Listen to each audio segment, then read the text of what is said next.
According to federal figures, about 94 million Americans have tried marijuana at some point in their lives. That's 40% of the U.S. population aged 12 and older.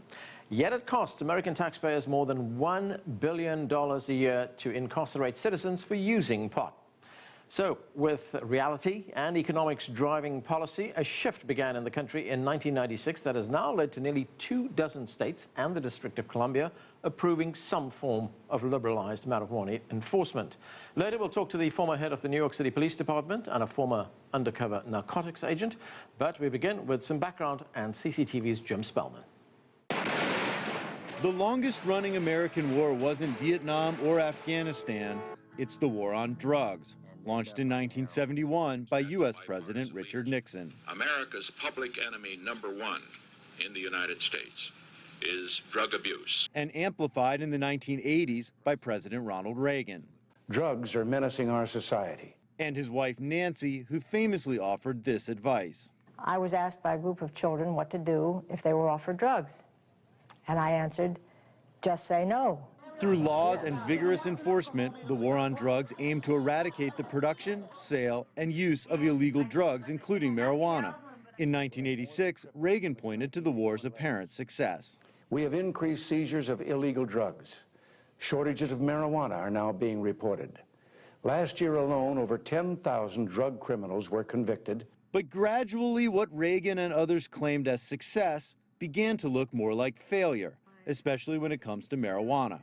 Betty Aldworth is a pro-legalization advocate who says more and more Americans are rejecting the war on drugs. As they look at the international picture where people are dying every day in Mexico, where the cartels are largely in charge, they look at the injustices of marijuana prohibition and other drug war policies that disproportionately impact people in low-income communities and people of color.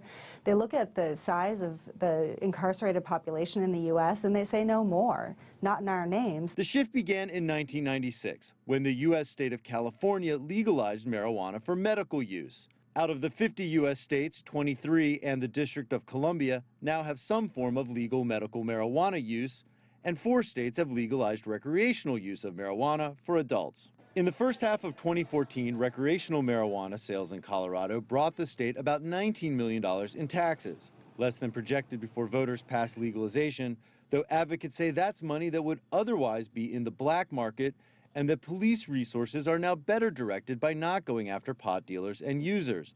Anti-legalization advocates argue the taxes won't cover the damage marijuana does to society.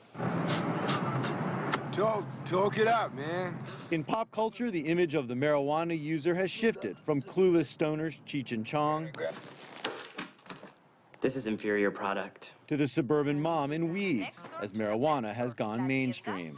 Many more people are recognizing that marijuana is a substance that is frequently used similarly to alcohol, and that by keeping it illegal, we're actually causing more social problems than we're solving. In elections earlier this month, residents of Washington, D.C., the U.S. capital city that is not part of any state, voted to legalize recreational use of marijuana. But the use and possession of marijuana remains against federal law, so Congress may refuse to let that law go into effect next year.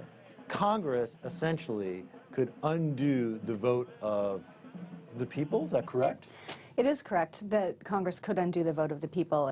Current President Barack Obama has said he is open to a debate on drug legalization, but for now he remains opposed. I personally, and my administration's position, is that legalization is not the answer.